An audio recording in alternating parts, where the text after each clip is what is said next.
And as we've already said on this program, for now it would appear that the Graham-Cassidy bill is dead, but the assault on the rights of Americans to health insurance and to health care will no doubt continue. And here to discuss that with us now and to discuss actions against it is Cara Liebowitz. Cara is an activist with DC Metro ADAPT, and ADAPT stands for Americans Disabled Attendance Programs Today. She is also the development coordinator for the National Council on Independent Living. So first of all, Cara, thanks for coming on the program.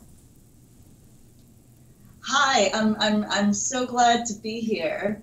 I'm sorry, I didn't quite catch the last thing you said. I just said thanks for being on the program, and that was it. But I understand there was a demonstration recently. Is that correct? That is correct, and you'll have to narrow it down because there were multiple demonstrations this past week. Well, I think your organization, well, you yourself might have been involved in one involving Graham-Cassidy and disability rights. Is that correct? Yes, that was a national action organized by National ADAPT. ADAPT's structure is that there are chapters from all over the country. I'm involved with the DC Metro chapter here in the DC area. And this week was the Fall National Action, which is where all the chapters from across the country came together to participate in civil disobedience and speak out against the atrocities that are happening in our current government.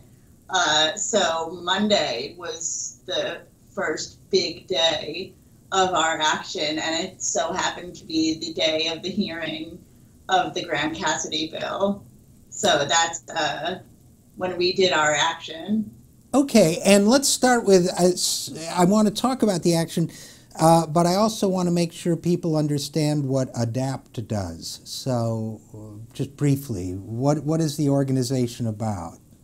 So ADAPT, simply put, uses civil disobedience tactics to advocate for disability rights. It started in the 1970s in Denver, Colorado, protesting inaccessible public transportation. So activists would chain themselves to buses. They would park their wheelchairs in the street. They would lie in the street so the buses couldn't go anywhere, and they'd advocate for wheelchair lifts on buses. And once that was mandated by the Americans with Disabilities Act in 1990, then ADAPT switched its focus to community living and making sure that people can live in their own homes in the community and not nursing homes or other institutions.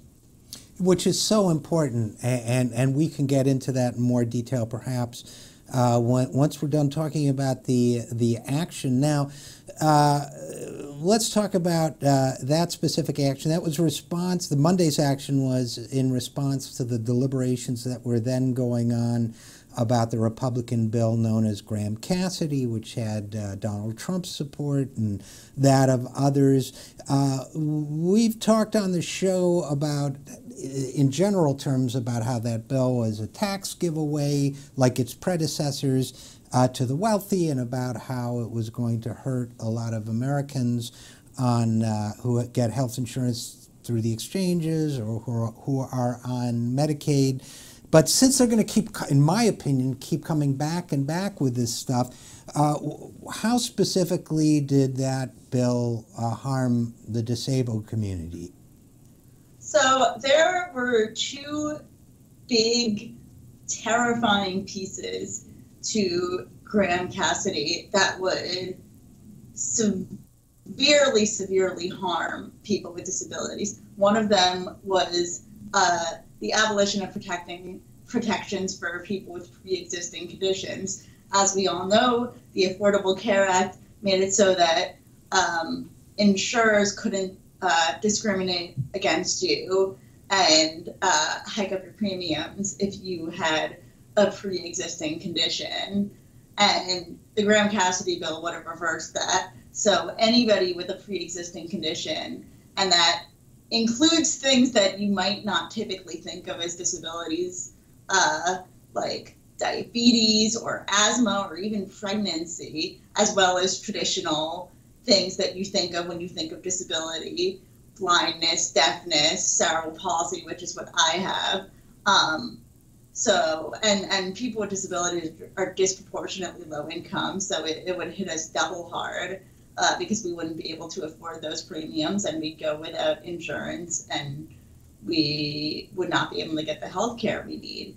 The other big piece, which was almost, I don't want to say even more disturbing than the reversal of the pre-existing condition clause, but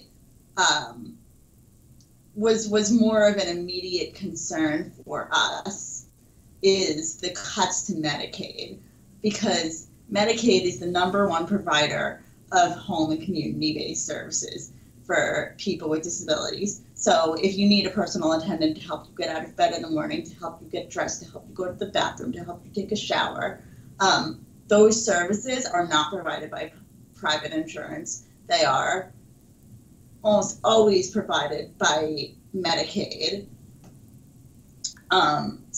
And we're already seeing the impacts of this government on people's services and on Medicaid. So with Medicaid cuts, states would have to choose whether to either cut services from Medicaid or cut the amount of people on Medicaid. Neither one of those would be devastating to people with disabilities who use home community-based services, because without those services, without personal assistance, people with disabilities who require those services would not be able to live and work in the community, and would be forced into nursing homes, which are actually more expensive than providing home community-based services.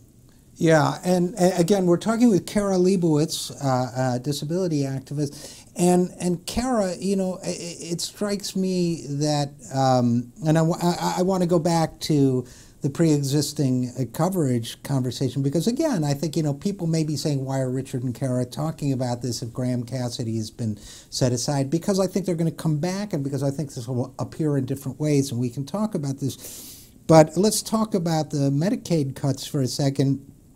I mean, to me, it must be devastating for people to think, people who need this kind of assistance, to consider the prospect of losing mobility, losing ability to participate in society that this assistance provides, and being isolated in nursing homes, which, as you point out, are also ironically more expensive. This must be, I can imagine that it's discouraging, and that the best antidote for discouragement is activism, and a lot of it. Absolutely, absolutely. And that's one of our chants. We have a lot of chants in ADAPT. We like to make our voices heard. And one of our chants is, when healthcare is under attack, what do? Fight back, fight back.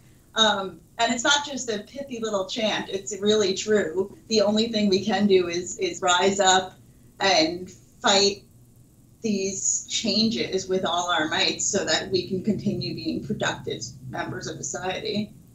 Yeah, and the other thing that struck me, and I really got this in past conversations as well with disability activists, is that, you know, there's, I think, the able population, whatever you want to call them, people who imagine they don't have disabilities, they actually don't realize that there isn't like a black and white line between who is and who isn't disabled. That, for example, I've had conversations where in the course of it I'm thinking, well, yeah, I'm disabled in this way, and then I'm also disabled in that way, and, you know, I mean, a hearing loss and some other things in my case, but it's kind of like people always, people who don't consider themselves part of the disabled community always, not always, I would say they sometimes think of the disabled as others. And I wonder what your thoughts are on that. That is one of my favorite topics to talk about, so I'm glad you brought it up. You know, I talk a lot about the discrimination against disabled people, and a lot of times it's not as overt as you would think about. It's more of that subtle othering, and just people not thinking about disability as a group that needs to be represented. And again, like I said, people have this one image of disability in their minds, and that is of a wheelchair user. But disability comes in all shapes, forms, sizes. It can ebb and flow. When I was younger, I did not use mobility aids. As I got older and my body changed and my needs changed, I began to use mobility aids, so I'm a lot more visibly disabled now than I was as a child or a teenager, and that really affects how people look at you. But, you know, I also have psychiatric disabilities that aren't visible. Those are in some ways more disabling than my mobility impairment. So a lot of people who have less visible disabilities, or even people who have some visible disabilities, say, well, I don't think of myself as disabled. And that's fine. If you don't identify with the disability community, if you don't have a sense of disability pride, then, well, I'm sad for you. I'm disappointed because we're a vibrant community. But bills like Graham Cassidy will impact you whether you stick a label on yourself that says disabled or not.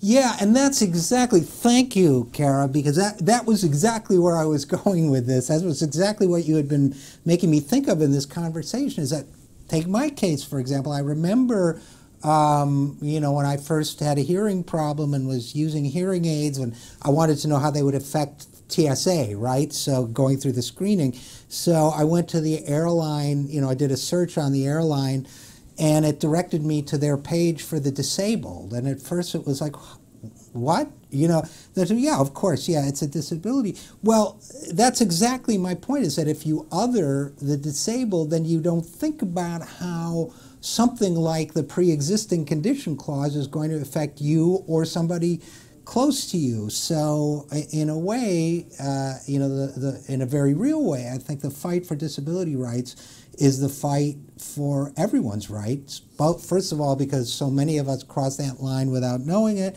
and secondly, because any of us can become disabled at any moment. Right, and that is what makes disability so unique. We are the largest minority. We are 1 in 5 Americans, and anybody can become disabled at any time. Kelly Buckland, who is my boss, he's the executive director of the National Council on Independent Living, he sustained a spinal cord injury when he was 17. So he very suddenly became disabled. And that can happen to any of us. It may not be as sudden as snapping your neck, but as we age, and especially with the aging of the baby boomer generation, a lot more Americans will become disabled. I think, you know, we all have grandparents who may have a little trouble walking, a little trouble hearing, a little trouble remembering, you know, and we just think of it, well, you know, they're old, they're getting older, but those things are disabilities. Yeah, absolutely. My 94-year-old mother, you know, case in point, and every time I see her, she says, well, this wheelchair, I said, you know, they think I should be using it right now. You know, I mean, it's like, no, she's in it, but, you know, she can't make the transition. And of course, I don't try to force her, but, and I guess closing thought, you know, as we continue, because I think this, as we keep saying, this struggle is going to go on in different forms, especially with the government we have now. Really, compassion in this case includes self-care, you know, and it could be self-care at any moment. So what should people be looking for in the ongoing struggle for disability rights, and maybe where can they go to get more information? What they need to do is they really need to get involved. They need to amplify the voices of people with disabilities who are fighting for disability rights, and that could mean anything. That could mean sharing a post on social media, or making a donation, or even getting involved with your local ADAPT chapter. And I think that the thinking really needs to shift, because we've seen this before when ADAPT does actions. The prevailing reaction is, oh my God, those poor disabled people being dragged from their wheelchairs, and our government is so cruel, and how could they do that to disabled people? But it's not about, we're not inherently more pitiful than anybody else, and we're not some sort of tipping point where you can point to us and say, well, okay, if our government is attacking people with disabilities, then they've really gone too far now, because there's this prevailing view of disabled people as a group that needs to be coddled and protected. And I think if there's one thing that people can take away from ADAPT actions, is that we do not need to be coddled. We do not need to be protected. We are fierce and fighting for our rights. Well, you guys showed that on Monday. You guys were tough as nails, and all of the rest of us who weren't there are glad for it, at least the people I'm close to. So Cara Liebowitz, activist with DC Metro ADAPT and development coordinator for the National Council on Independent Living, thanks for this good work, and thanks for coming on the program. Absolutely. It was my pleasure.